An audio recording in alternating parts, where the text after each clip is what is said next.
Just a second. I got 2212. I'm here with Antony Sedler. That's correct. Sedler, thank you, Anthony. Interview. 1423-30081. Officer involved shooting. All right.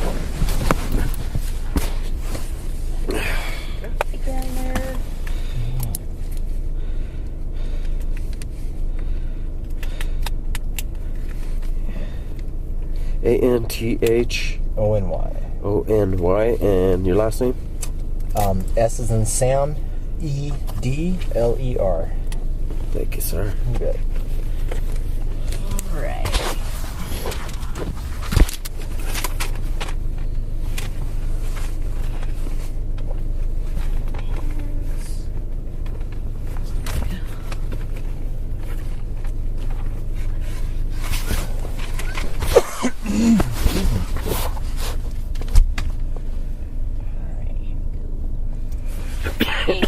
Today is March 16, 2014, time approximately 24 hours.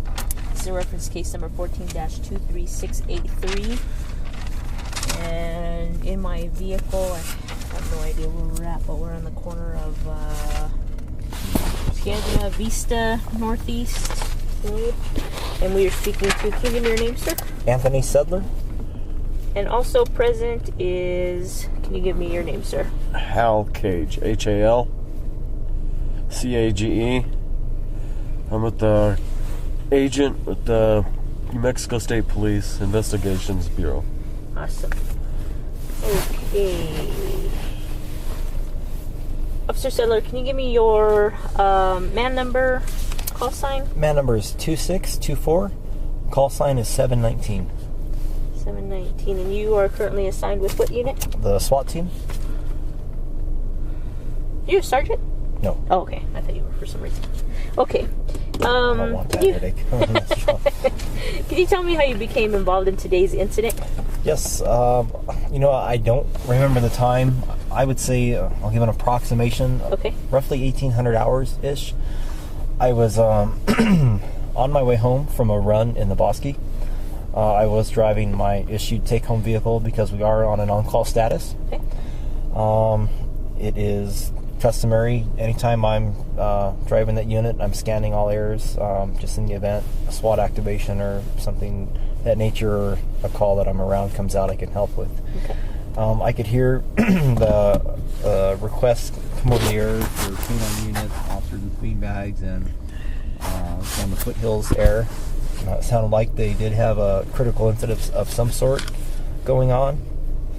I could hear there were 2 K9 officers en route, and I just kind of monitored the call as I was heading home. I learned by listening to the call that there was a subject who was armed. He was armed with knives, and that at one point officers had tried to close distance to effect an arrest. He brandished knives. I don't know if he went at the officers or I actually think he went towards the officers, at which point I remember hearing that they had backed off a bit, started establishing a perimeter, which again I think would be the reason for the request that was given.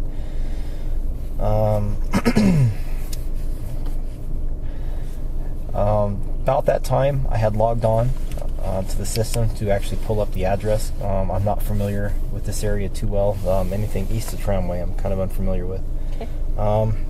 I pulled it up and so I could get the remarks and see the call to see if it did go by the ways of a SWAT activation. I'd kind of have an idea how to get there, or if I had to head up right away and help. Okay. Listened to it for a bit more, which time I did hear one of my fellow teammates, it was Jeff McFarland, that he was on scene, and that it sounded to me as if they were having some sort of difficulty on getting a good perimeter just by the geographical layout of it being in the foothills with big rocks and undulations and arroyos, and it did sound like that was giving them some contention, and that it would probably be a manpower intensive call to get this person into custody. Okay. At which point I started heading up this way, and was actually just fixing to call my sergeant, let him know where I was headed, and I actually heard him on the air, so he was already, I believe, aware of this and was heading up here. Is that Sergeant Fox? It was Sergeant Fox. When I got on scene, I first went over to, I guess what would be deemed the arrest team, which at the time was comprised of a canine officer, Scott Weimerskirch, Keith Sandy, and Rick Ingram. I supplemented their team for a while. I did deploy with my issued gear, which also consisted of a beanbag shotgun, so they had a less lethal means. I stayed there for a while, and then it was deemed that I'd be more of a help to supplement. Where was get my direction? A team that was on the north side where the offender was located. So we had a canine officer who was Ken Ronzone, all by himself over there without a deemed cover officer for him for his dog. Okay. So they started getting other less lethal up to replace me, and I don't remember who that was. I went and supplemented Ken Ronzone, and initially we were down pretty low on the north west side of where the offender was up in rock by the rocks. Okay. And actually, I would like to note, I'm kind of skipping ahead, but when I was up near the arrest team, the offender who was armed with knives was very vocal. He was I couldn't hear everything that he was saying, just some of it because of the distance, and other with dog barking, but I could hear a lot of profanity directed towards officers. He was very animated with his movements. Okay. And gesturing as if he wanted to stab an officer. He was very animated in that. Made comments that references that he was going to harm officers. One was kind of he had knives in his hand, and would, I remember him kind of looking down and looking at us, and by the facial expressions, almost to be antagonistic and to kind of show that if we tried to get close to him, he would fight and possibly stab someone. Okay. Then he made a reference, something about a 9mm for us also. So now we're concerned that he also has a handgun. Once I got over to supplement the team on the north, where I was with the canine officer Ronzone, we could hear a little bit of yelling back and forth, some animation from the offender, and then I could see these large rocks, like the size of a big landscape rock that would fit in the palm of your hand, but would be hard to hold up for a while. Does that make sense? Uh-huh. I mean, rocks with that sort of size to it being thrown through the air from the offender in the vicinity down over to the arrest team. So it was clear that he was throwing rocks at him. I'm sorry, so you actually saw him picking up rocks? I actually saw them flying from where he was at over to the arrest team. Okay. He then kind of changed his position, and he got elevated on the rocks that he was standing by, and he actually looked over at our team. He started barking back at the dog that was just barking. The dog was just vocal. He started barking at the dog. Then he started yelling a lot more profanity. I know was directed towards us. He had his hands down like this at one point. It appeared to be objects in them, but now I was far enough away that I couldn't exactly identify what he had in his hands. Okay. He was standing in a posture that was, again, very aggressive in nature. And he yelled at us some more, and then he disappeared out of view again, where I believe he was probably back in view of the arrest team. Okay. We were getting very concerned. We were losing daylight, that if it got dark enough, it would be an atrocity trying to contain him in darkness, even low light. Mm-hmm. So we wanted to get to a position where we could maybe help the arrest team affect the arrest if we could kind of sneak up behind him and that something of that sort. So we stayed north of him, but we started going east up the hill. We got to a point where we were never really more elevated, kind of almost on an even plane, but we were so far north from him, I'd say 50, 60 yards at least. that we wouldn't be of any help towards that arrest team unless he actually went mobile and tried to run to the north or to the west.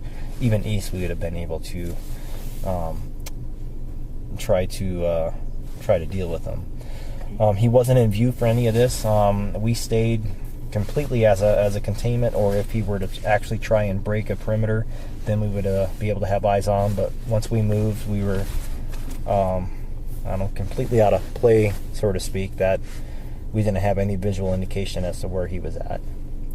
Were you receiving updates from police radio, I'm guessing? There were updates, just that they were trying to get more of a complement even of officers up to the arrest team. Okay. Just more numbers. But as far as updates, I remember hearing some updates that he was still animated, that he still had knives in his hands. It was confirmed that he was throwing rocks. It was also updated that he had changed his clothing. Okay. He had changed from a dark color dress to a light color type dress. I believe it was described as gray. And something that I thought was very concerning, that he had changed his dress almost to counteract less lethal munitions. Meaning that this guy had obviously had a history of dealing with the police. He had a history of aggravated assault with police officers, a very extensive criminal history. That was all given over the radio. So I think the knowledge of this and the knowledge of knowing police and how we work, it appeared that he changed his dress in thick enough attire to combat any sort of taser or beanbag rounds, or possibly even a dog bite if the dog was used to take him in custody. So that was actually very concerning. So those things you didn't see, but you could hear those things being updated Yes. on the police radio? Yes, ma'am. Okay. They were broadcasted over the radio, and that's just one of those that you hear that kind of raises the hair in the back of your neck. Knowing that he's strictly by him changing that into that attire, he's showing his what's going to be propensity, I guess, towards violence towards police. If you could diagram, so if you can kind of, it doesn't have to be obviously the scale, but kind of the general area where he was at, where you were located, and then where the arrest team was located that you can remember. Alrighty. And then we'll kind of just go back on some other things. This arrest team, Anthony, it's not SWAT units? I believe some of them were SWAT units, sir. Okay. It was comprised initially of some detectives. Excuse me. And I think one was a former SWAT operator. Anyway, detectives and tactical team members. And then eventually, I know they were sent more tactical officers to supplement them, but I don't know how many. Gotcha. When you were heading up to the scene, do you remember the description of the subject? He was described as dark clothing, that he had longer hair, the knives, some backpacks, and I believe it was more than one. It was plural, or a backpack and a bag, or something of that sort. Remember if he's white, black, Hispanic? I actually physically saw him, and he looked to me the white guy. Okay. About how old did you say? I'd guess and say mid-30s, very early 40s. Okay. About how tall? Again, I viewed him from a distance, and he was at an elevated angle from us, so that's actually hard to give an approximation from maybe 5'8" to 6'2", in that ballpark. And weight? He looked like he was a relatively slender to medium build. He didn't appear, big guy, so I'd put weight anywhere from like the 155 to the 180 range. Okay. Did you tape any of this? I actually had a little digital recorder on me that when we were over in our perimeter position, we were so far out, I didn't run any recording on that. Okay. Did you have a camera at all? No, the gear I jumped out in is kind of my go-to jump out rig. Okay. And so I don't have the camera on that, but I do have a digital recorder. Okay. And again, it wasn't running, right? No, I had it on initially when I walked up. I had just actually turned it on, and I didn't activate it since we were I mean, we were talking about our tactics and what to deploy, and eventually knowing I was going to go around to the perimeter spot, so I actually never activated it. Okay. And did you actually see him with knives? You know, I saw him with items in his hands, Okay. but I couldn't identify. I mean, I perceived they likely were knives. They didn't appear round in nature. They didn't look like rocks, but... And you're saying you were about 50 to 60 yards away from him? That's correct. So let's see, you want the rocks or just positions? Just kind of positions, and then, you know, if there's a significantly large rock or something like that, but... So there's a kind of a rock here. And Like that, I don't know. Maybe up here. We're good. Thanks. There you go. That's bright. That's a light. my gosh, see, so I'm a left-handed guy and bad penmanship anyway, so this is the hill going up. There's a big rock set here, and usually the arrest team is down here. How far away was the arrest team from the offender? Oh, I'd say 20 to 30 yards-ish. Okay. And there are officers over in this vicinity on the hill for observation. Were they elevated or were they down? They were elevated. Okay. So this is kind of elevation going up, and where I ended up, and again, this I'll give from our position, and that's Ken Run Zone, and their Okay. canine officer, and there was a state officer and an open space officer. And Okay. the offender was over here, so we had no line of sight with him. They're big rocks, and eventually, when we saw him, he came up, stood on these rocks, and had some dialogue to the dog. He yelled at us, but this was much further than the arrest team, and I know that not to scale, so this is actually much closer than this. You were on the north end? Oh, okay. Right. Okay. That's the north side? That's correct. And Okay. so from here, I would say anywhere from, actually I said 50 to 60, I'd say maybe 50 to 80 yards in that vicinity. Okay. With all the rocks in the terrain, I couldn't, Okay. that's the best I can give you, so Yeah, just put 50 to 80 there. And then just mark which way's north, and if you can sign and date it for me. this is north. And so you couldn't, you could hear, other than when he was barking at the dog. Yeah, 60. Could you make out what he was saying to the arrest team? No. Or anybody else, to the other officers on the other side? No, I couldn't make out anything exactly he was saying, except just by voice inflection. Okay. You could tell it wasn't anything where he was willing to comply. He was very argumentative. He was yelling. His inflection, his voice was raised, and it was an argumentative tone. It wasn't any sort of compliance in his voice whatsoever. Did you hear any rounds go off? Yes. Okay. Did you mark the times at all, or? Did I? Yeah, or happen I have absolutely no idea. Okay. I'm sorry. What did you hear first? Heard I understand there was 3 weapons involved. I heard it's called the noise flash diversionary device. I heard the flashbang go off, and that was the first thing? and that's kind of the distraction to kind of initiate the I guess what the arrest team did. I could hear very small pops. I don't know if they were beanbag rounds or if it was consistent of a less lethal munition. Then I heard 2 very distinct cracks, like sound barrier cracks that sounded to me like was gunfire. And that 2 was rounds? Yes. Could you tell if they were shotgun or was it like an AR? You know what? It's actually really hard to tell what kind of caliber is going off with the crack that I heard. It was very consistent to me of gunfire. What it was, though, I understand. I can say what I'm pretty sure I knew what it was. And there was 2 of them, 2 rounds. And I heard 2 distinct cracks. Okay. How long were you there until you heard the flashbang? So how much time passed between? Oh, we were there for, I'd say at least 30 minutes. Okay. Probably even more. Okay. And then did you hear it the flashbang, the smaller pops, the gunfire, all in. Was there any time between those three? No, I mean a little bit of time, but it wasn't like there was a big lag. I mean, it was clear. You could hear the flashbang go off. You could hear these, and then all of a sudden, wham! I could hear those two cracks that sounded like gunfire. Okay. And so your primary position on this side was just for containment in case he... That was correct. You want me to draw or just kind of indicate? If he ran like down here and tried to get away from them, running like northwest, we would be able to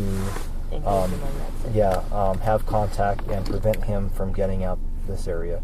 If he started hiking up the hill, which it would have been a hard hike, our plan was to hike up laterally, because it'd get to a point where he'd crest out, and to contain him from going off to the south end. Okay. And... north end. Did you ever learn his name? I believe his name is said, and I don't remember. Okay. Did you even recognize him? No, I did not physically recognize him. Okay. Had you ever been called out to this location in reference to anything like this before? Like somebody being up here in the foothills, I guess setting up camp is what I understood it to be, that he was setting up camp and people didn't want him back here? No, it's actually, best of my memory, been on almost 17 years. I think this is the first time I've been on this street. Okay. Okay.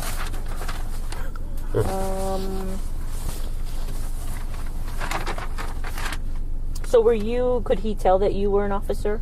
Oh yeah, there was no doubt that he was challenging us as if we were authority figures. We were all marked up with clear police placards. I have absolutely no doubt he knew we were police officers. Okay. And so you said you were with... Officer Ken Ranzone. Ken Ranzone. One of our canine officers. Police guy? Yes. A state officer and then an open space officer. Do you remember what open space or what state police it was? Mitch was the state police. Bangston. And then Chris Ware? No. I did see Chris. Chris originally, Sergeant Ware was originally kind of down in here, well off a lower perimeter spot. And I kind of saw him, past him and spoke with him in passing as we... Okay. On the open space officer. Did you even know who fired the flashbang or who? No, or where they even came from?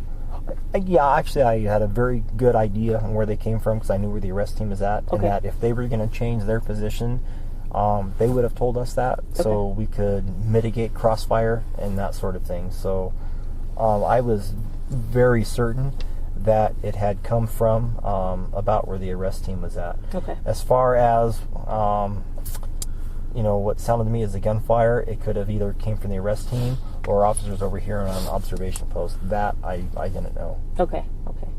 And was there any light out when you heard the flashbang and the possible gunfire? Yes, it was still light. It was still light. Okay. Yes, ma'am. Do you remember about what time that was? It was pretty close to the sun going down. I mean, it was light, but it wasn't bright daylight. It was light enough to see and recognize, identify things, but it was getting to that point to where it was almost, like another few minutes we would have lost that light. So it was on the cusp. Okay. And so you had with you deployed with your beanbag. You had a beanbag shotgun as well? Oh, a beanbag shotgun. A shotgun. And No, I'm sorry. The beanbag shotgun. Okay. I'm sorry. That's okay. My rifle. Okay. And then a backup weapon, which is my handgun. Okay.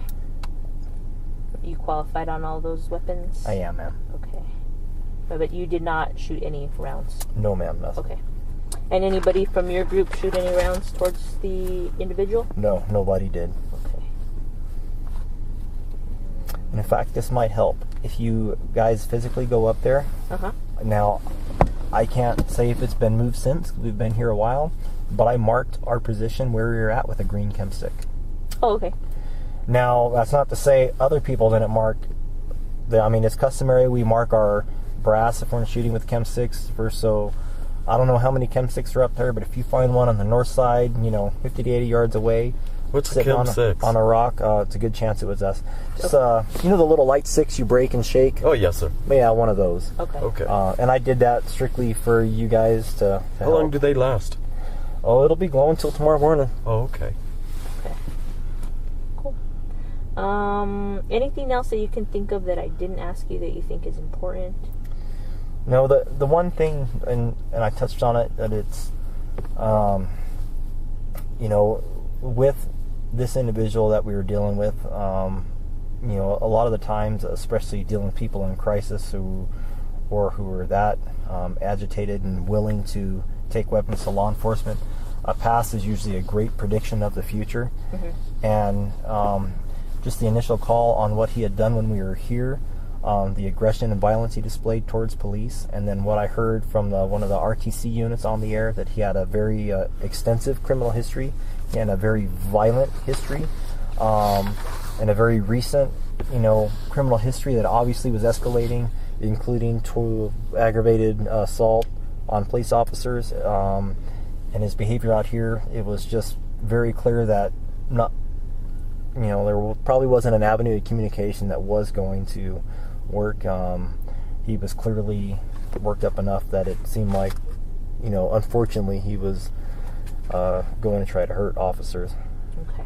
And you received that information from RTC. Do you remember about what time that was? Was it when you first arrived on scene? Yeah, I was. I was when that information was given out. I was either driving, just pulling up, or I remember hearing that though. Okay. Before I was physically right here. Okay. And you're saying you were probably the same level that the offender was at the time? Yeah, I roughly when he was talking to the dog and barking, we were kind of down here, and we were trying to be, super sneaky, move into our position to get up to where we could hopefully eventually help the arrest team. So as he was doing this and talking we were down in here, and we eventually worked our way up where I think we were about on the same level. I'm not sure. Once we were up in this final spot, I have no idea exactly what terrain or where he was at. I just had a good guesstimation that we'd be close enough to prevent him from going either east or west if he were to go in a north type direction, and that we weren't so high as to get directly in line with the officers on observation over on the south side. Okay. And nor were we high enough to where we'd get any sort of crossfire with the original arrest team. Oh, okay. And if I remember correctly, you started off with the arrest team, but then you moved to this other position on the north side. Yeah, my time here was very short spent, because originally the canine officer over here was kind of by himself without any other tactical support to be a cover for him. Okay. And that was Ron's own. That's correct, sir. Okay. Do you have any other questions? I don't. Okay. Anything else, sir, that you can think of? Not at the moment. All right. Thank we'll you, go ahead Anthony. and conclude. It is 2251. 2251.